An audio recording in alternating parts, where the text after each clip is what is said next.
Hi, welcome back to Future Fast. And once again, we have Aileen with us. And I would really urge you to listen to our first part of the conversation if you have missed it, or if you're here for the first time.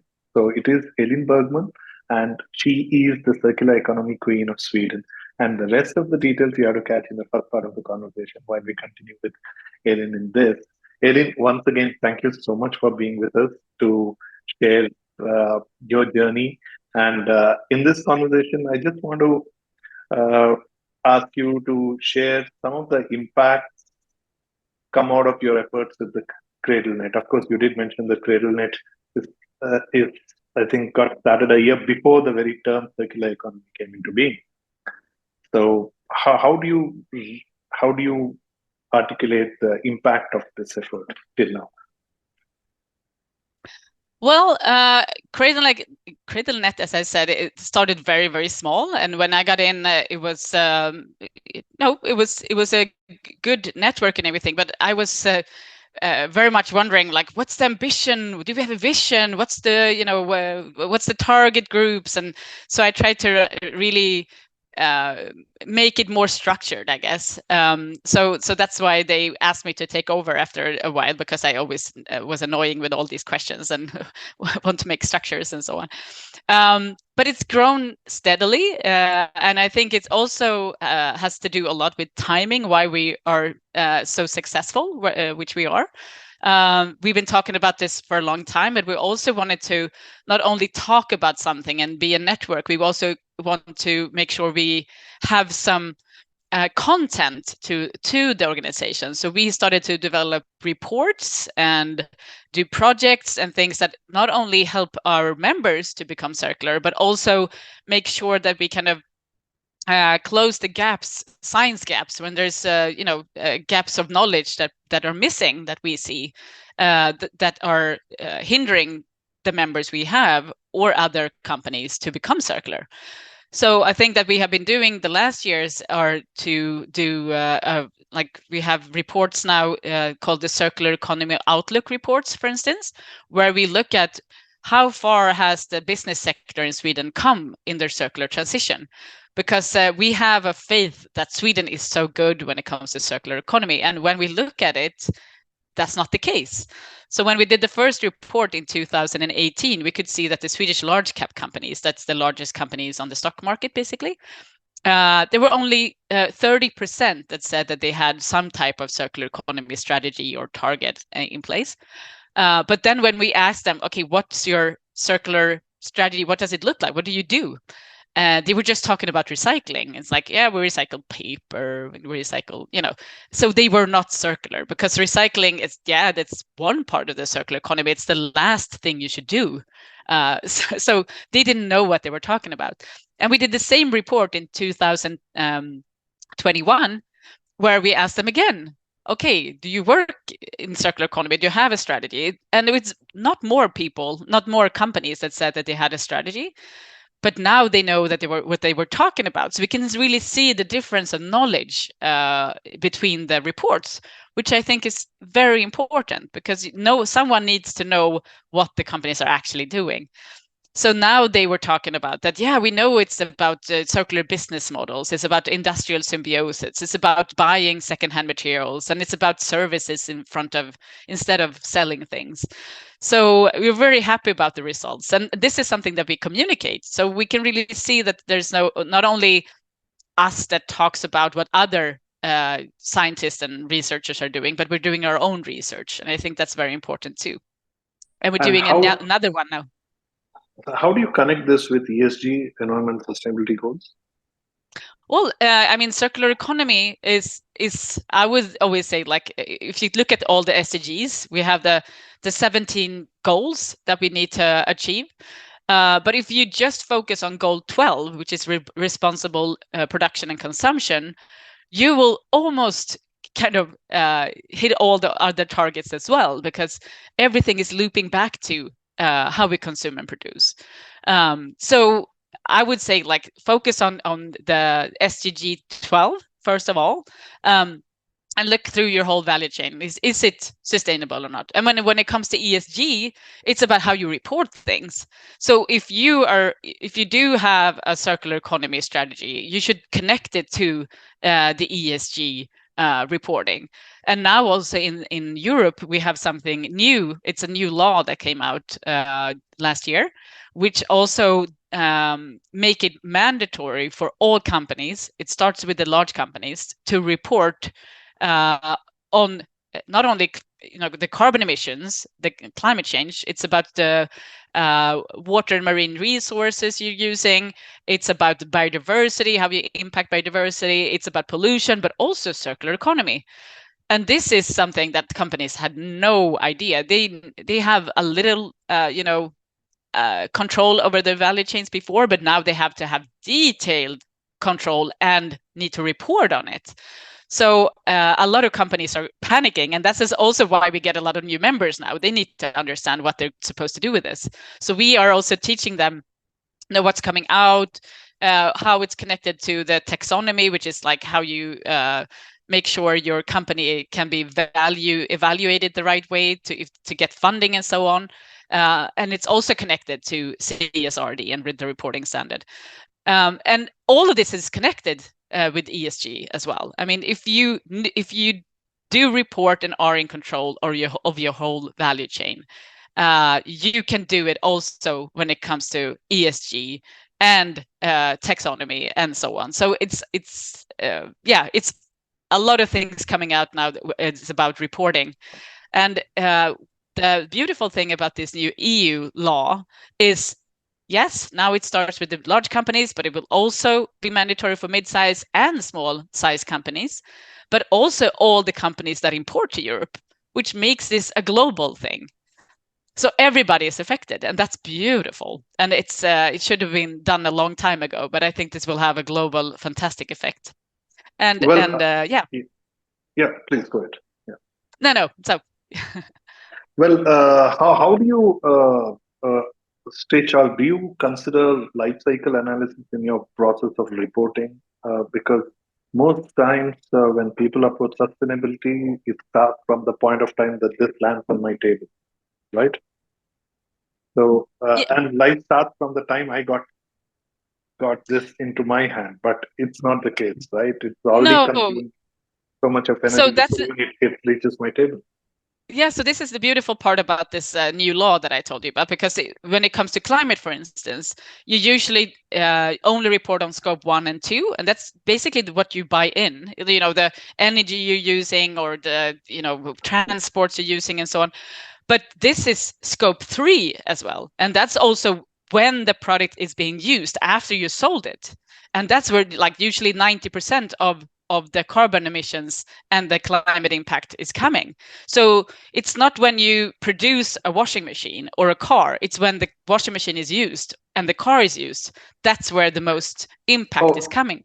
Correct. No, I was also talking about pre-cradle, if you will, right? Just borrowing the cradle from your Cradlenet, right? For even a steel, right? If it has to get to the factory to become steel itself, it has consumed so much of energy from the future. Yeah, exactly. And I think that's, another thing that I think is very good here is that we're now understanding that a lot of the resources we're using now to make that thing we're holding in your hand is about resources that we're quickly running out of. Just to give one example, we only have 30 years left of copper. And copper is used for everything, especially electronics, and especially the renewable energy transition. So in an old school gas car, we had 12 kilos of copper, but in an electric car, it's 200 kilos of copper. Where will the copper come from? So we need to invent a new type of copper that's abundant from a material that we don't know how to do that. Or we need to take care and prioritize the way we use the copper we have. And that's the same for all materials. If I would decide something, we know that mining has an enormous impact, and that's where we source everything from mostly. But if we're in the middle of a climate emergency, which we are at the moment, we should just stop doing everything that's bad right now and make sure we're using the things we already have mined. But the economy we have right now and the people in charge, they're not very happy about this, because there's a lot of money in mining and mining lobbyists. So this will not happen, but this is what I would like to do. Until we have stabilized the climate, then maybe we could do some mining. But we need to really make sure that we prioritize what we're doing at the moment in the middle of a climate emergency. Right. How do you connect with this aspect of people? We also talked about Greta Thunberg, right? Where people are so vocal and so strongly talking about some things which like, let's say, talking about plastic, right? Uh, in fact, if you look at, there are a lot of people, even, I've been part of many environmental groups almost for last 20 plus years, and I used to even run one of them called Slow Poison long back.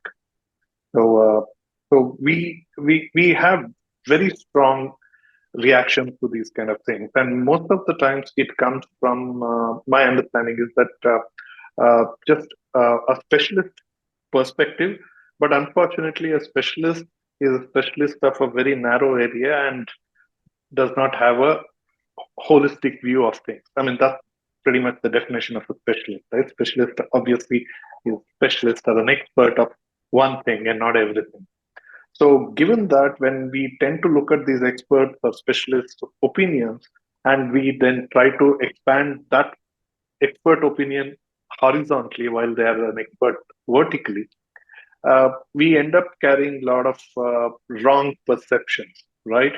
So much so that I have friends who argue saying that a steel bottle is far more sustainable than a plastic bottle, uh, which is from a life cycle analysis point of view, it's a very defeatist argument, because even before the steel bottle got to your hand, it has already used up the energy forever, and also after life, that cradle to grave, after grave, it takes more than 1,000 years to decompose.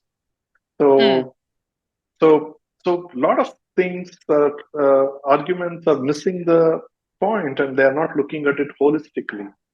And also, there are a lot of uh, uh, arguments which are not well backed scientifically, so to speak. That people say microplastic cause cancer or kills people. There is no scientific evidence to it. I have gone through so many of those papers, and there's nothing substantiating it, but still so widely used, even in public forums, even policymakers talk about it. So, you, in your role, how do you handle these kind of things? How do you weigh over things, and how do you moderate it? How do you handle this aspect?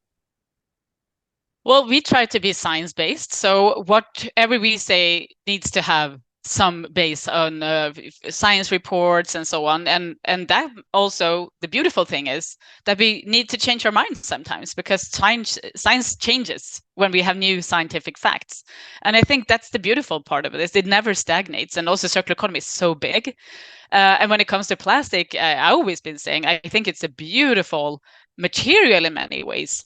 We shouldn't pump up more oil to make it. We have enormous amount of plastic just laying around everywhere. If we'd have just taken care of the plastics we had and make sure that we're using it in the right way. Right now we use it for plastic bags and it just ends up in landfills, or we burn it to make carbon emissions. That's the wrong way. And I don't think we should use it in plastic bottles either. But I think plastic, if we use it like to be around electric cables and we build it into houses, it can last, like you said, for thousands of years if we just don't make any wear and tear. And I think, I'm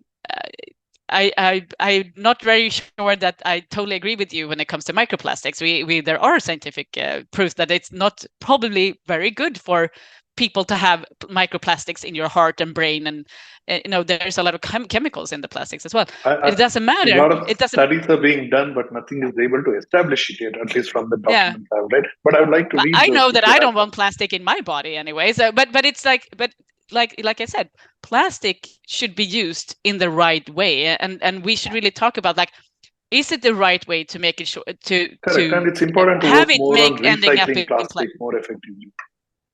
Yeah, and we shouldn't use plastic for single use. We should use plastic to For that matter, look at. anything is bad. Anything should not be used.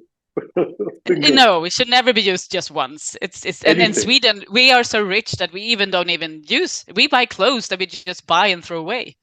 It's crazy.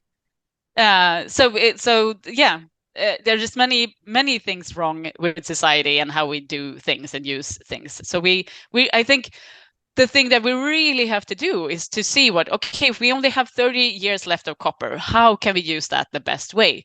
Probably for the renewable energy transition and maybe electric transportation, but everybody can't have an electric car because we don't have the materials to do that. Exactly. We can't just change all the old cars to make electrical cars. We need to make trains and buses and all of that to make multiple transports so we can share it together much better. So yeah. So what technologies do you think are impacting or contributing to a circular economy? Well, digitalization is a key Sorry? Digitalization. Right. Okay. Because without it, like for instance, we have a circular or sharing economy platforms like Airbnb and Spotify, and they couldn't exist without digital platforms.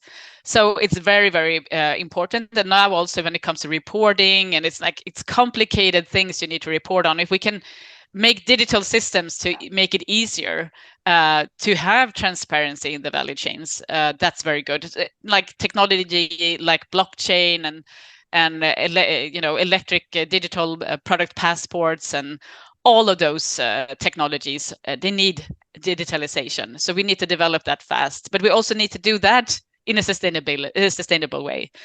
And right now in Sweden, we have enormous, companies like Facebook and Amazon and all these servers because it's cold in Sweden, so they don't need to have so much cooling systems. It's also very cheap energy in Sweden. But you still need to use a lot of energy. What's your source of energy? Yeah, so we are almost 100% renewable in Sweden. We have a lot of hydropower, wind power. We're building a lot of solar power now. We also have some nuclear power plants. But I mean, I think we should also demand that companies like that comes to Sweden make sure they pay a lot of taxes, they give back to society, but also help build the renewable energy infrastructure. We have IKEA in Sweden, for instance. They are overproducing renewable energy because they develop wind power mills wherever they set up practice or factories or have their stores. And we should demand that from the other actors as well. Yeah, but how do you argue for the renewable energy? Because one solar, to talk about solar. See, I think early this year the technology has improved to the extent that the solar panels, the energy it takes to manufacture 1 square foot of solar panel, and to generate the same amount of energy or using the very same square foot of solar panel, it takes about 4.5 years, right? And that is starting this year, Jan 2023. So what is possibly in the market may take about 7-8 years, and what's possibly in India maybe 10-12 years. And when it came back, 10 years. And when it came back back in 2012, when I was looking at this data, it was about 18 years. So it's to say that you give me $1 million today and I'll start repaying you after 18 years. That was back in 10 years ago. But today, much of what is actually available in the market, it is like you pay me $1 million today and I'll start paying you back only after 7 years. No bank works like that. But how are we working like that? Yeah, with this we don't have the same and we still call it renewable. Yeah, but we don't. I mean, the calculations in Sweden, you have a payback in 7 years if you buy solar panels. No, but that they are payback is from a point of economics, financial, not the payback of energy it utilized to manufacture. Right? Yeah. It takes some energy to make it. If you have to reproduce the same energy using it, it takes about 6-7 years. Currently, what is operational? So your payback is for the money you invest in it. Yeah, but when you I are see the life cycle fact analysis, that it took so much of energy. Yeah, that is what I was referring to. Yeah, but compared to the other energy sources, solar is very, very good. So it doesn't really matter. Solar always wins when it comes to sustainability, life cycle analysis, and payback time. Every time. I'm not sure. See, because even after life, right, after solar panels, how are they utilized? How much of it is recovered, and what happens to all this?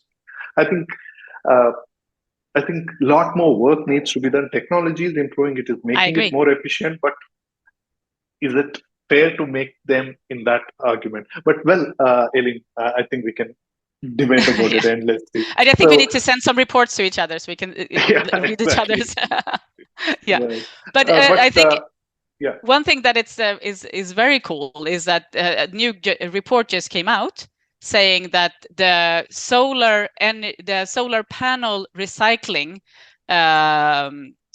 sector will be an enormous one in just by 2030, and it will take off just in a few years, because right now we don't have many actors in that sector that actually recycles correct, solar correct. panels. But we need to have a lot of investment on it because I think the amount of solar panel that is covering the earth right now is huge, humongous. Yeah. So, So it will be so worth $2.7 billion by 2030, it says. but yeah, I think what is necessary is that I think the technologies have to improve in the way the recycling happens. So that is where I think, yeah, a lot of things are in the work in progress.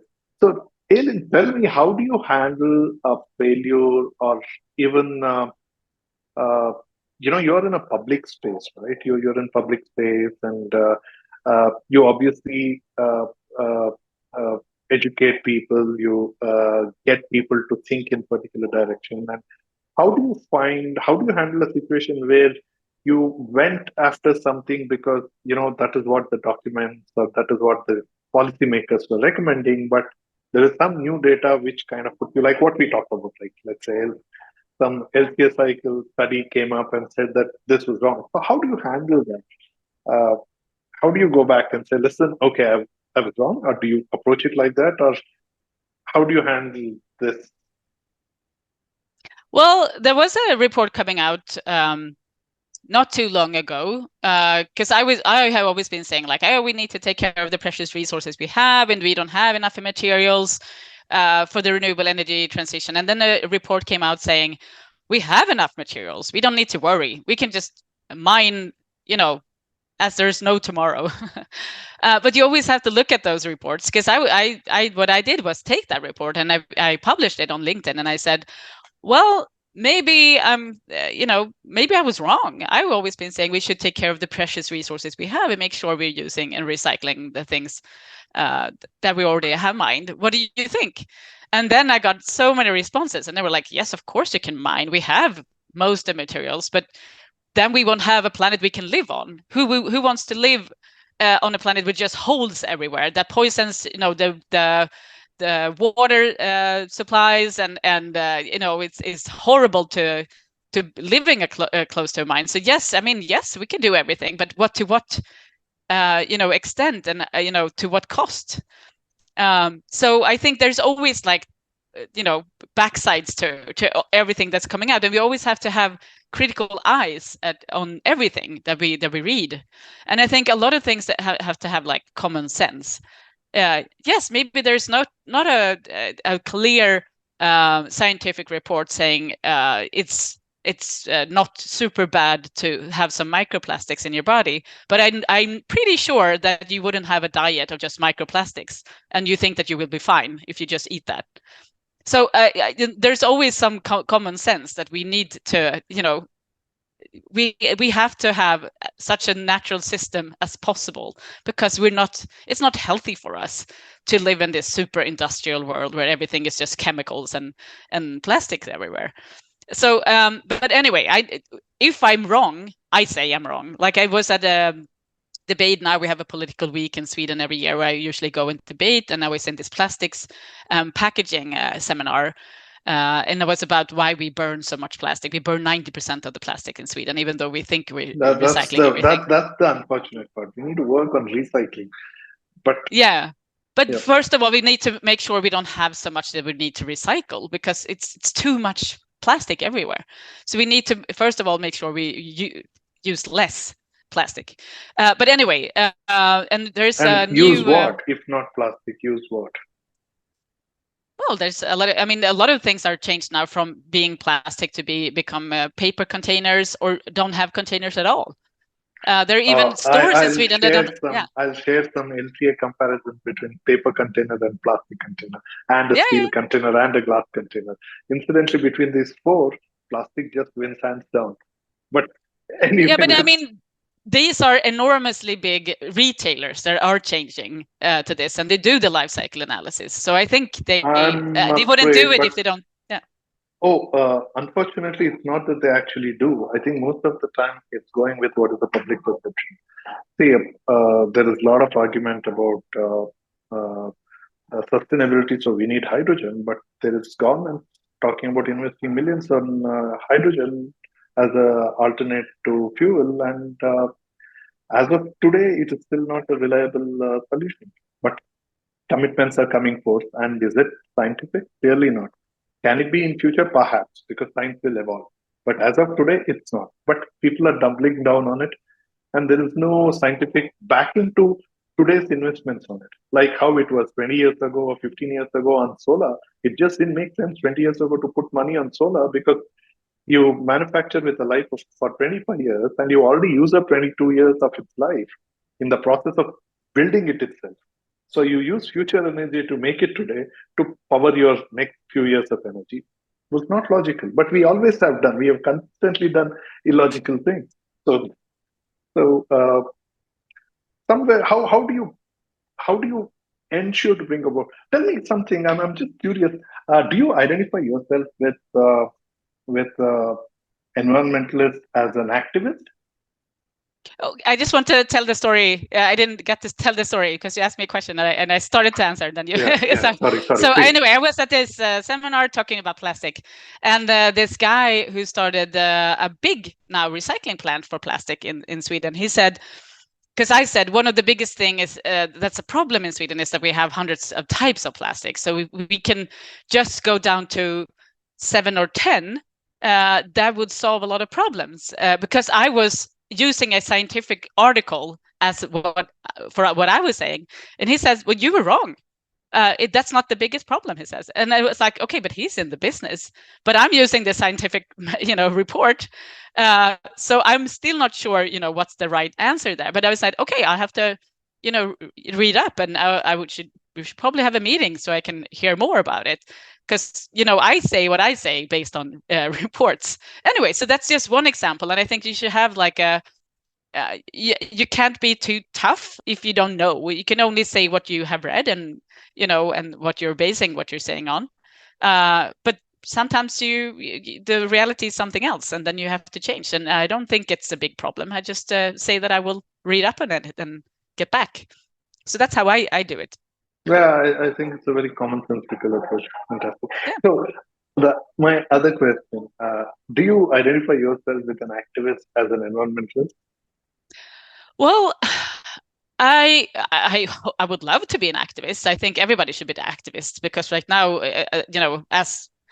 as I said, we are in a climate emergency, and it's crazy that nobody's acting really.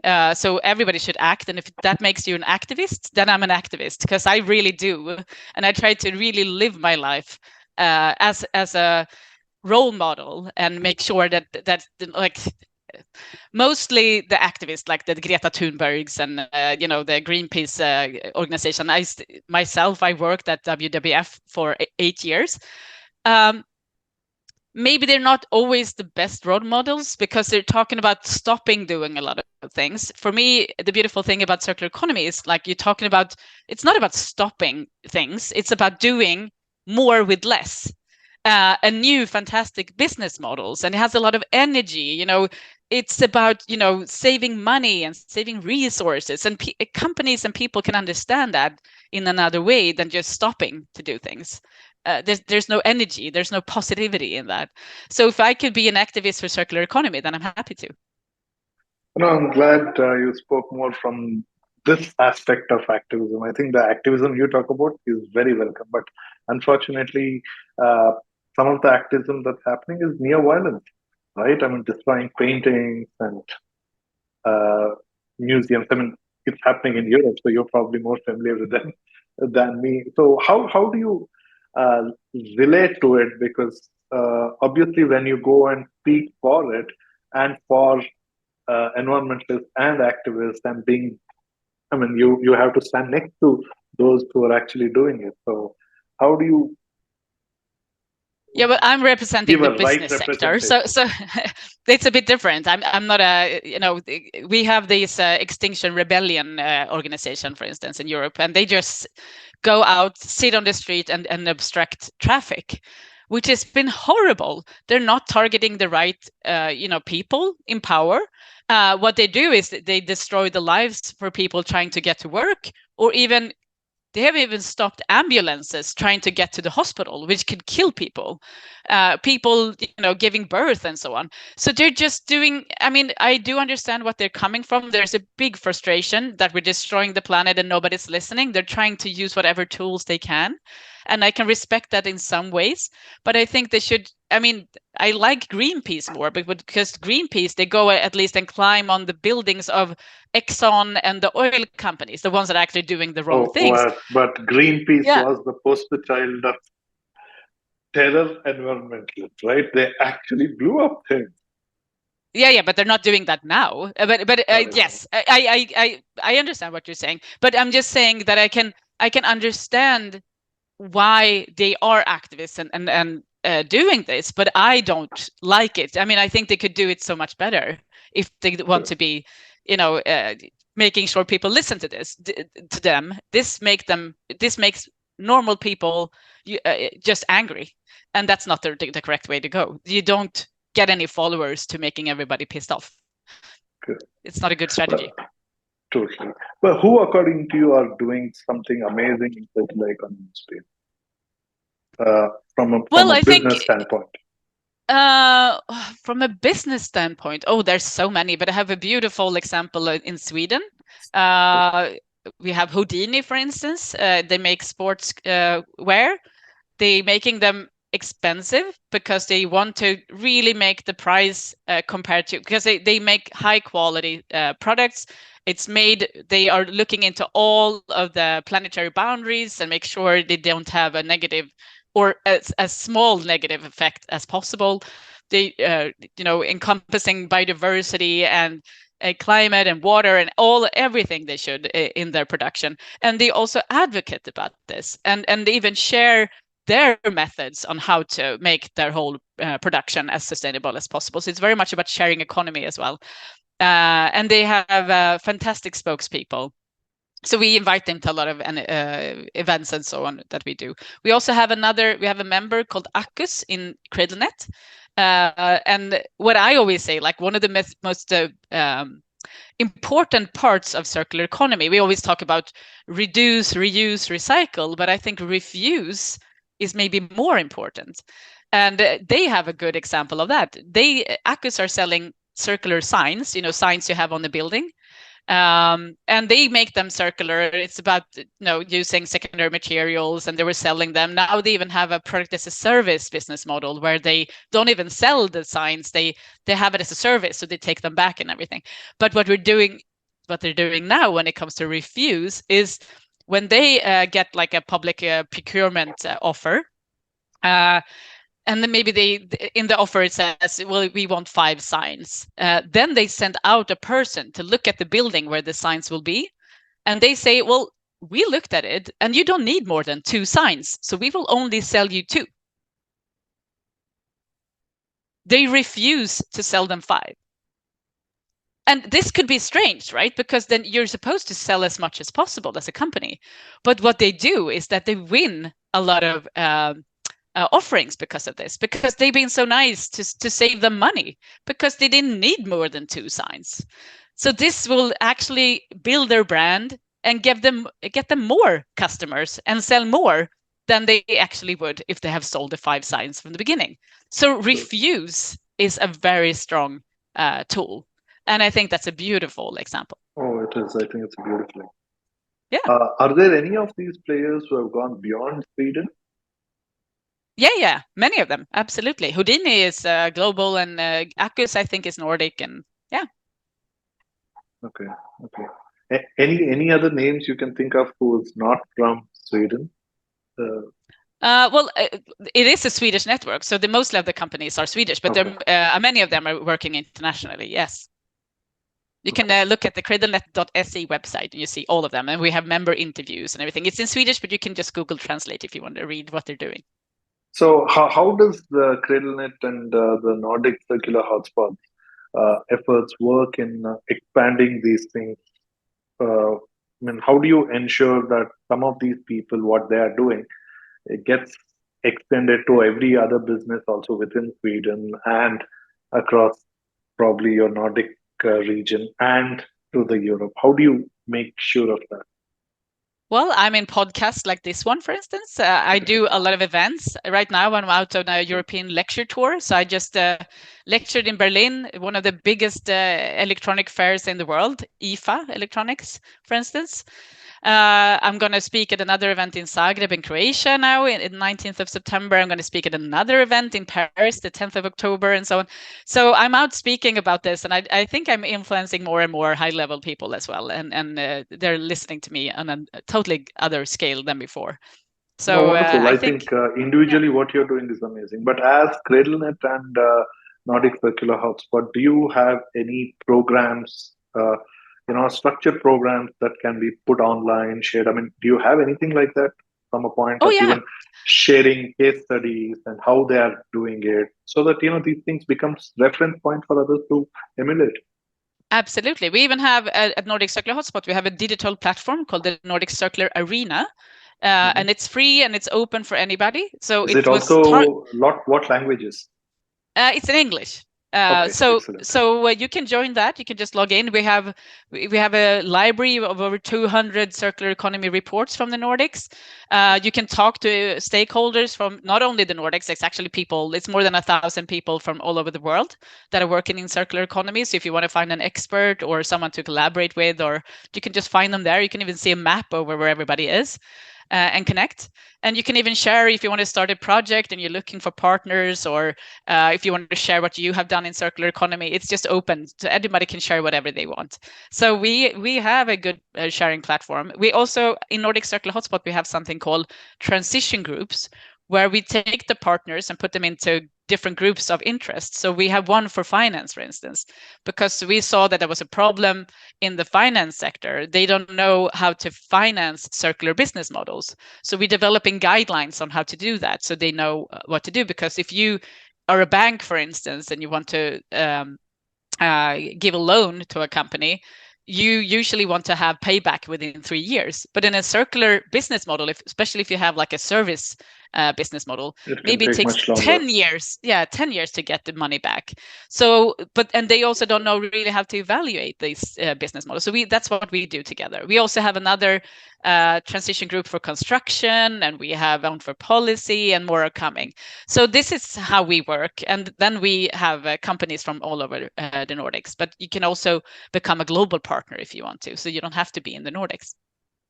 Oh, wonderful. In fact, from the company that I work with, called Nija, we actually run blockchain training programs and we put it up for free. About 1,000 plus people are doing it. The Yeah, whole idea great. is that, the technology, we need more technology resources. So we put it up. So that's where I was asking. So are there such efforts? It could probably, well, anyway, so that, and thank you. I think it's a great thing what you're doing. Uh, Thank you. well, who are the influencers in this space? Do you want to talk about? I mean, of course, one is obviously you, but apart from you, are there other influencers that you want to talk about that you collaborate with on a regular basis? Yeah, we have one who's also a board member of Cradlenet, but I think he's a global, well-known person in the circular economy sphere. His name is Wojciech Wosecki. He works for the consultancy Circle Economy in the Netherlands. And he has a fantastic follower group on LinkedIn. So I would really deeply recommend you to follow him. He does amazing things. Yeah, sure. And of course, Ellen MacArthur and Kate Raworth, fantastic people as well that I follow. Wonderful. And uh, how are these efforts of you and all these people, how do you see their efforts contributing to changing from on a ground level or even at a policy level? How much of this effort? I think your association of Cradlenet is well over 10 years, right? Well, sorry, repeat the question. Your association with Cradlenet is well over 10 years. Yeah. And your efforts and all these influences that you just mentioned been in this space for so long. So how do you see their efforts are contributing to from a for a normal person on the street? How much of a change are you able to see? Well, I've seen amazing change from when I started. Nobody knew what circular economy was. And now we have a circular economy strategy and action plan in Sweden. We now changed the government this fall, so we have to start Okay, so over it's again come in at because a policy level as yeah, well. yeah. So that's I mean, I think that was like one of the most fantastic feelings when you've been talking about something for 5 years and then you finally get the government to listen, to do a strategy and an action map, roadmap and everything. But now, like I said, when we have a new government, we have to start from scratch again because they don't seem to know that we have this strategy and action plan, and they don't even mention it anymore. So you have to like start over again.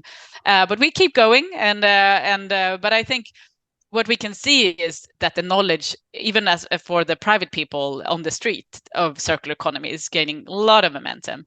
There's a company called SB Insight who does a consumer they ask the consumers every year what issues that are most important when it comes to sustainability. And you will always, I mean, for many years it's been climate change, of course, but this year it's about sustainable packaging and recycling. Mm. So that's very interesting to me, and like taking care of resources. And so there is a lot of knowledge even on the street about this, but I think there's still a lot to be done because when I'm out lecturing, there's a lot of people that still doesn't know what it's about. They just think again that it's about recycling and that it's just one small part of this. So, Yelin, you work with individuals, you work with organizations, you work with businesses, and you also try to work with government agencies who, according to you, are far more responsive to this effort. And obviously, by what you're saying, working with government agencies have been largely non-gratifying, right? Because even if they do and the government changes, you pretty much go back to step one. Uh, so so I think that's been the most weakest effort from that sense. But otherwise, how do you grade the individuals, these organizations, businesses, and the government from your Well, I intervention think point of view? yeah, everybody is equally important in some way, but when it comes to movement, the business sector is way ahead right now. They're running so fast, and it's because there's so much regulations and, like I said, the prices of resources going up. So it's a lot of interest from the business sector to change, and I mean they're fast movers. Before, I mean, if you looked 10, 15 years ago, the government was always much faster than the business and tried to regulate them to actually move. It's interesting to see that it's totally the opposite direction right now. When it comes to private people and changing them, I always say, well, they don't have time. I mean, they're so busy, surviving and getting kids to school and going to work and training and making food. And I mean, to ask them to make sure that they change something like there's a lot of consumer guides on how to be a sustainable consumer, but looking at those when you buy, it just take a lot of time and effort. The best thing would be that the government would regulate so you can't buy anything bad in a store. I mean, there should be no unsustainable products out there. I mean, there's no product that are sustainable, but I mean, there shouldn't be any as unsustainable products as there are today. First of all, so make it easy to do right. That's very important for the customers. And I mean, they're slow to move. So I always say, like, if the business and the government can go together and make sure they keep within the planetary boundaries and really listen to the science and what should be done, uh, and then just act on it, then you wouldn't have a problem. I also think that the future if we do all of that, would be wonderful and fantastic. I always say, like, nobody wants to go back to a society where we had DVDs or VHS movies. You have to go to a store to rent something, and maybe you rent the wrong movie and it was horrible, and then you have to go back. We have Netflix now. It made us all, we can just see whatever we want whenever we want it. And it makes your life so much easier. It's the same with Spotify. And if you look at the future like that, like we can have a more digitalized world, but it will make our lives so much easier.